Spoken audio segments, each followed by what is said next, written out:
बंसीलाल जी को कौन नहीं याद करता, हर कोना उनके विकास का गवाह है। निर्माता चौधरी बंसीलाल, जननायक चौधरी सुरेंद्र सिंह बंसीलाल।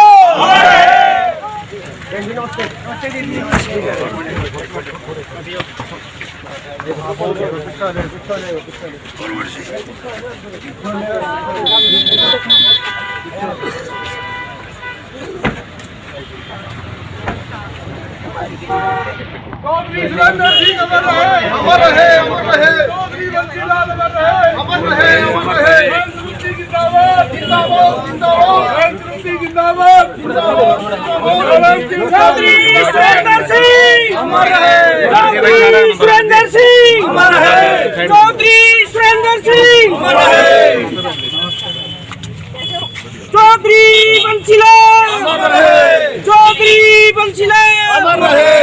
चौधरी सुरेंद्र सिंह अमर रहे, चौधरी सुरेंद्र सिंह अमर रहे। चौधरी सुरेंद्र सिंह अमर रहे, चौधरी सुरेंद्र सिंह अमर रहे।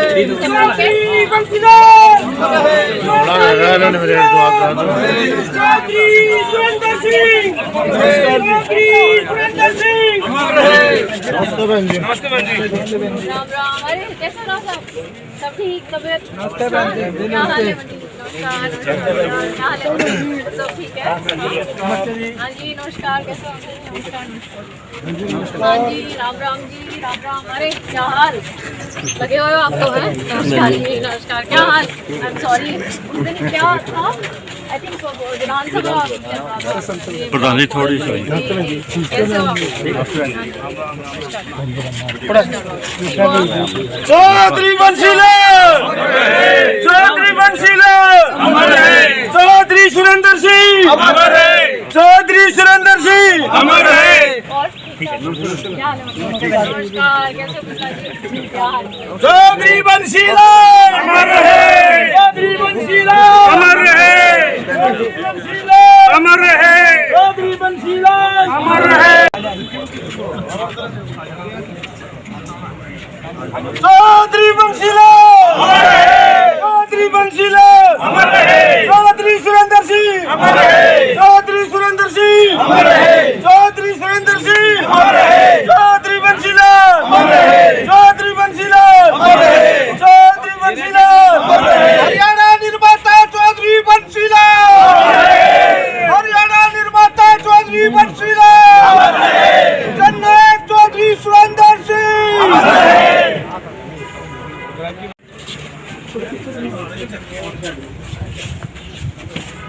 चौधरी बंसीलाल चौधरी सुरेंद्र सिंह चौधरी बंसीलाल चौधरी सुरेंद्र सिंह चौधरी बंसीलाल।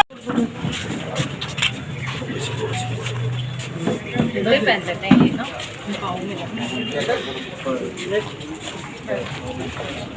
क्या हाल है?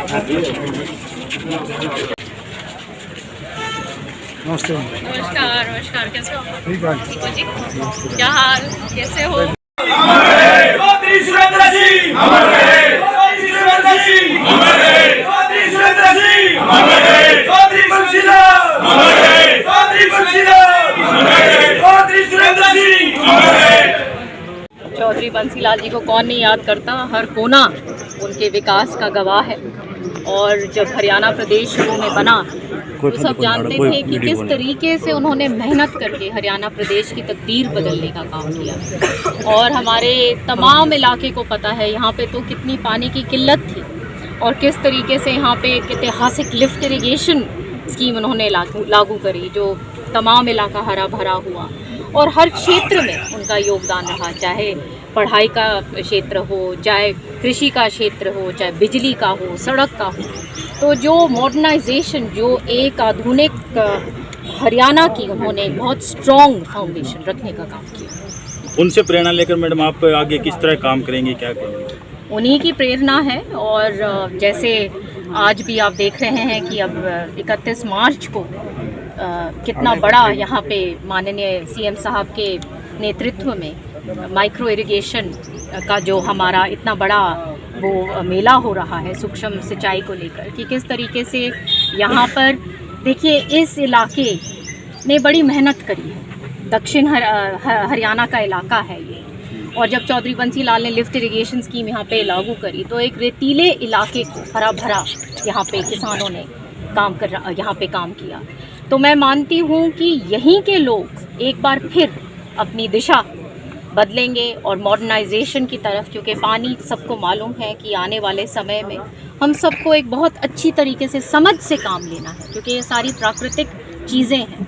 इन्वायरमेंट डिस्टर्ब हो चुका है, तो उस इन्वायरमेंट और उन साइकिल्स को किस तरीके से रिचार्ज करना है, रिस्पेक्ट करना है, और मॉडर्नाइजेशन और टेक्नोलॉजी को किसान ने किस तरीके से उन चीज़ों को अपनाना है ताकि वो एक बहुत उसका उत्पादन भी अच्छा हो, पानी की भी उसकी जो लागत है वो भी कम हो, और पूर्ण रूप से एक अच्छी उसकी खेती खड़ी हो सके। जी, आज के कितने करोड़ों के आज के प्रोजेक्ट हैं, क्या क्या इनोवेशन आज करेंगे? आज करीब 16.5 करोड़ रुपए की लागत से ये सारे अलग अलग डिपार्टमेंट्स के जो स्कीम्स हैं, एक मेरा खुद का विभाग है इरिगेशन डिपार्टमेंट, और मुझे बहुत खुशी है कि जहाँ पे ये जो पंप हाउसेस का पूरा रिहैबिलिटेशन किया गया है, ये वो पंप हाउसेस हैं जो कभी चौधरी बंसी लाल जी के टाइम पे बने थे, और ये 1970s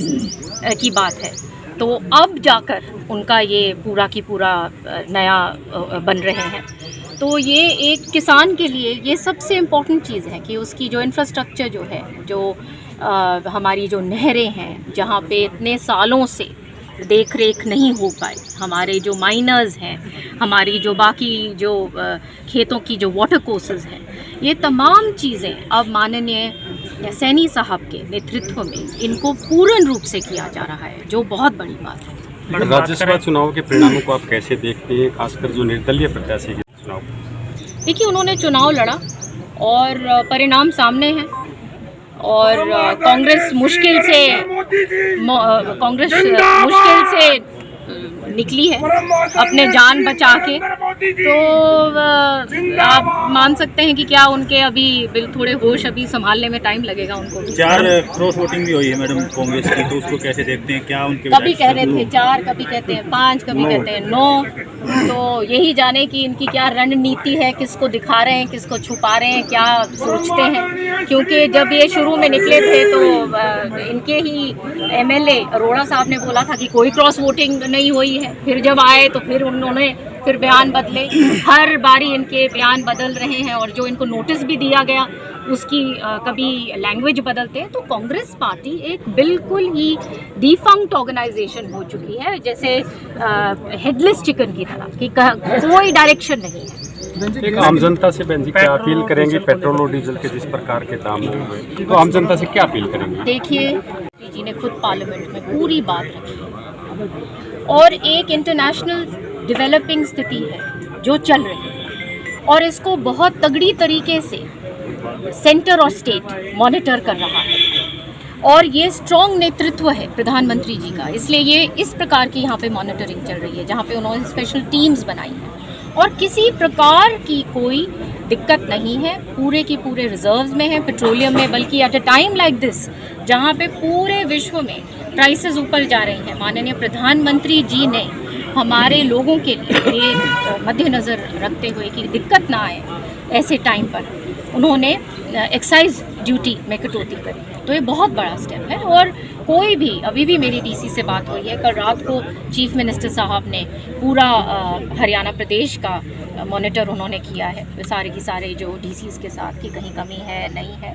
तो कोई ऐसी बात नहीं। मैडम, मुख्यमंत्री ने भी आज प्रेस कॉन्फ्रेंस कर कहा है कि कालाबाजारी करने वालों पर भी विशेष जी बिल्कुल बिल्कुल, यही सख्ताई बिल्कुल बरती जाएगी और करी जाएगी इन लोगों के साथ अगर कोई ऐसा काम करता है। अंतर्राष्ट्रीय तौर पे जो भारत की नीतियां हैं उनको आप कैसे देखते हैं? जिस प्रकार के पूरी दुनिया में युद्ध के माहौल है, ऐसे देश में ऐसी स्थिति भारत की क्या मानते हैं आप? क्या पोजीशन? देखिए, India is always stood for peace, और यही बात प्रधानमंत्री जी ने बोला कि peace is the only way out. तो हम प्रधानमंत्री जी के साथ खड़े हुए हैं, और एकजुट होकर सबको उनके साथ खड़ा होना चाहिए। धन्यवाद, थैंक यू।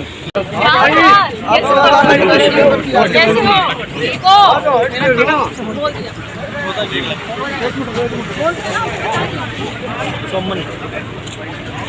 चलो जी, आप लोग अपने चलो आ जाओ।